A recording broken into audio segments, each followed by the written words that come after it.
السلام عليكم ورحمة الله متابعينا الكرام، كيف حالكم وحال طيوركم مع هذا الحر الشديد؟ أتمنى أن يكون كل شيء بخير وعلى خير. مرحبا بكم في حلقة جديدة على قناتكم بيرد شانل. موضوع اليوم إن شاء الله سيكون حول الإجراءات التي يجب القيام بها بعد انتهاء موسم التزاوج ودخول الطيور في مرحلة غيار الريش. طبعا فهذه الإجراءات التي سنذكر سبق وتطرقنا لها في حلقات خاصة، وفي هذه الحلقة سنجمع كل الإجراءات التي ذكرنا لكي يعرف المربي ما يجب فعله خلال هذه الفترة من السنة. إذن الإجراء الأول هو وضع للطيور دواء ضد حشرات الفاش، لأن بعد انتهاء الطيور من موسم التزاوج تدخل مباشرة في غيار الريش، وهذه المرحلة تأتي في فصل الصيف حيث تصبح درجة الحرارة مرتفعة، مما يعطي المجال لحشرات الفاش من أجل التكاثر. وهناك العديد من الإخوة لا يعرفون معنى حشرة الفاش، فهي القميلة أو الهمشة كما نقول في المغرب. بالنسبة لخطورة هذه الحشرة على الطيور، فهي تقوم بمص الدم من جذور الريش، وبالتالي يصبح يعاني الطائر من تساقط الريش أو الصلع. أيضا الطائر لا ينام ليلا لأن حشرة الفاش تخرج في الليل لأنها لا تحب الضوء. وفي موسم التزاوج إذا تواجدت هذه الحشرة في العش، كن أكيد يا أخي بأن الفراخ ستموت لأنها لا تستطيع مقاومة حشرة الفاش، أو أن الأنثى تهجر العش بسبب لسعات هذه الحشرة. كما تشاهدون في الفيديو فهذه هي حشرة الفاش، فحجمها صغير جدا، وهي تختبئ في الثقوب أو تدخل في المجاتم، وهي تحب كثيرا الأقفاص الخشبية لأنها تضع بيضها فوق الخشب. كما أن هذه الحشرة تترك وراءها آثار عبارة عن نقط سوداء، يعني إذا أخذنا المجتم وقمنا بفحصه من هنا، فإذا وجدنا نقط سوداء كثيرة فإن حشرة الفاش موجودة في القفص. أيضا الطائر يعطي للمربي علامة يوضح من خلالها أنه يعاني من حشرة الفاش، وهي حك ريشه طوال الوقت ليتخلص منها، وفي بعض الأحيان يقوم بجرح نفسه بسبب الحك بقوة. لهذا سأشارك معكم الدواء الذي أستعمل في حماية طيوري من حشرة الفاش، وهو الإيفوميك بتركيز 1%. فهذا الدواء يحتوي على مادة الإيفيرماكتين التي تقضي على الفاش الخارجي والداخلي، يعني الفاش الرئوي. يباع عند البيطري أو محل بيع مستلزمات الطيور، وهو في الأصل يستعمل للمواشي والأبقار، لكنه فعال بشكل رهيب بالنسبة للطيور. للإشارة، ليس من الضروري يا إخواني أن تستعملوا دواء الإيفوميك بالضبط، لأن هناك العديد من الأسماء لكنها تحتوي على مادة الإيفيرماكتين، وهذا ما يهمنا. فممكن أن تجد دواء باسم نوروميكتين حتى هو فعال ويمكن الاعتماد عليه، لأنه يحتوي على مادة الإيفيرماكتين. خلاصة القول، أي دواء كيفما كان اسمه يحتوي على مادة الإيفيرماكتين بتركيز 1%، فهو فعال للقضاء على حشرة الفاش. ننتقل إلى طريقة وضع الدواء للطيور. أول شيء نقوم به هو وضع الدواء في قنينة يكون لديها رأس يخرج كل قطرة على حدة، مثل التي تشاهدون في الفيديو. ثم نقوم بغسل اليدين جيدا أو نضع القفازات. بعد ذلك نمسك الطائر بهدوء دون الضغط عليه، حيث نضع رأسه بين أصبعي السبابة والوسطى بهذه الطريقة، والجناح نمدده إلى الأسفل. سأعيد الطريقة بالعرض البطيء لكي تفهموا جيدا.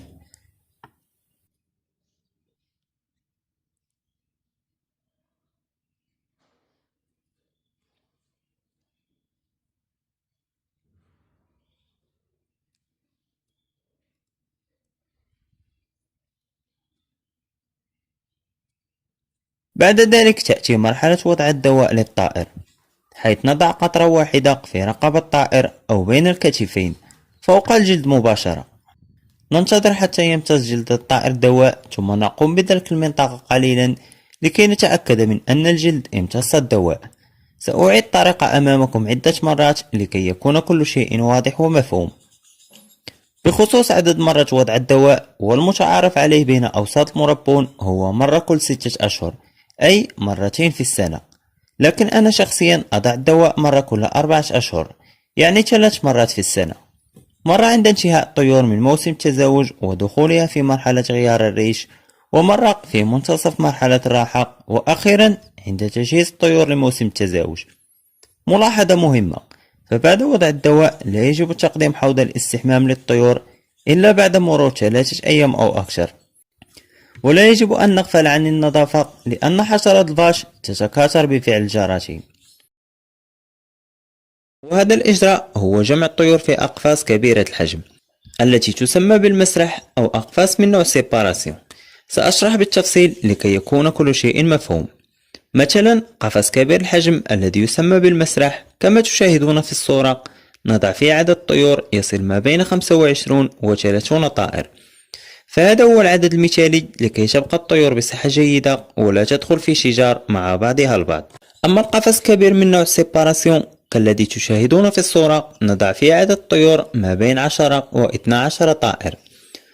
أما قفص سيباراسيون العادي الذي يعرفه الجميع، نضع فيه ما بين 6 و 8 طيور.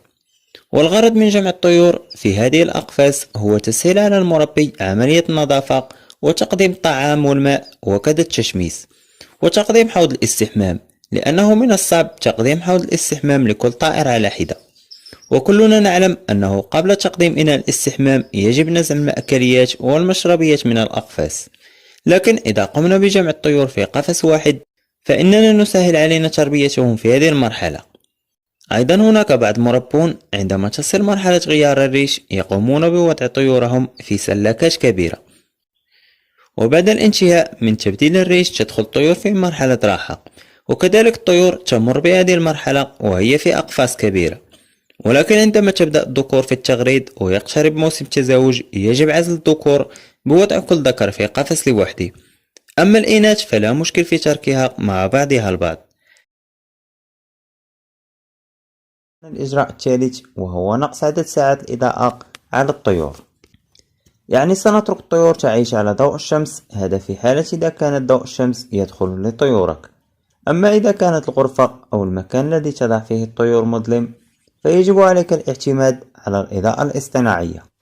لذا فإن كلامي موجه للمربون الذين يعتمدون على الإضاءة الاصطناعية. أما إذا كنت تعتمد على الإضاءة الطبيعية فلن تحتاج إلى اتخاذ هذا الإجراء. أولا سنتعرف على عدد ساعات الإضاءة التي تحتاجها الطيور في كل مرحلة من حياتها، ونبدأ بمرحلة التجهيز، لأن في هذه المرحلة تكون ساعات الإضاءة قليلة وتبدأ من 10 ساعات ونصف الساعة لتصل إلى 12 ساعة، يعني هذه المرحلة تدوم لمدة شهرين، وخلال هذه المدة نبدأ في زيادة عدد الدقائق بمعدل دقيقة ونصف دقيقة في اليوم. وعندما تمر شهرين سنجد أن عدد ساعات الإضاءة ارتفع من 10 ساعات ونصف الساعة إلى 12 ساعة. وبعد مرحلة التجهيز تأتي مرحلة التزاوج، حيث تحتاج الطيور إلى عدد ساعات إضاءة طويلة، لأن في هذا الوقت يكون الليل أطول من النهار. لذا يجب أن تكون عدد ساعات الإضاءة في بداية التزاوج 12 ساعة ونصف الساعة لتصل إلى 15 ساعة ونصف الساعة. وبما أن هذه المرحلة تدوم لمدة 4 أشهر سوف نزيد دقائق الإضاءة خلال الشهر الأول من بداية التزاوج بمعدل 6 دقائق في اليوم، يعني خلال الشهر الأول من التزاوج سنصل إلى 15 ساعة ونصف الساعة. ويستمر هذا العدد من ساعات الإضاءة حتى ينتهي موسم التزاوج.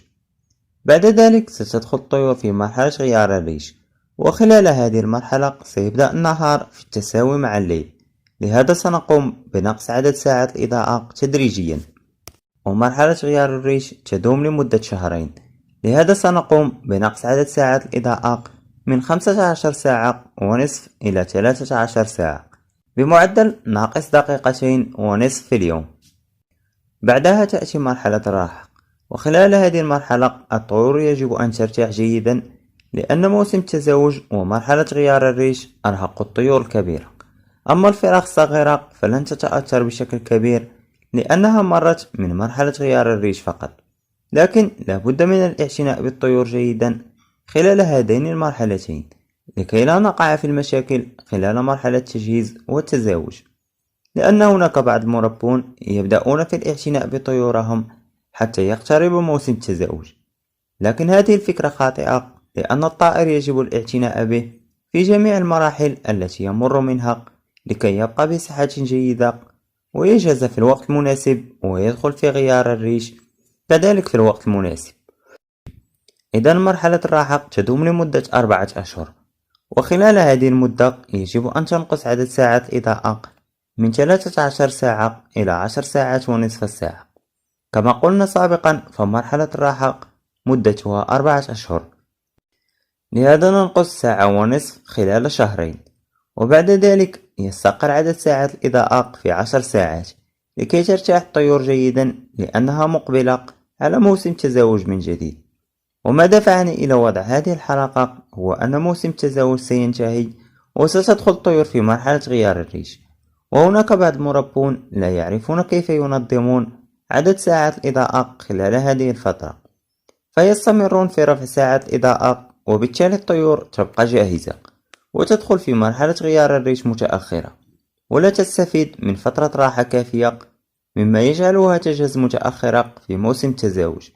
يعني دورة حياة الطيور تصبح غير منظمة ومباشرة. كخلاصة لما سبق، فتنظيم عدد ساعات الإضاءة يلعب دور كبير في حياة الطيور، لهذا يجب على كل مربي يستعمل الإضاءة الاصطناعية أن ينتبه لهذا الأمر وينظم وقت طيوره.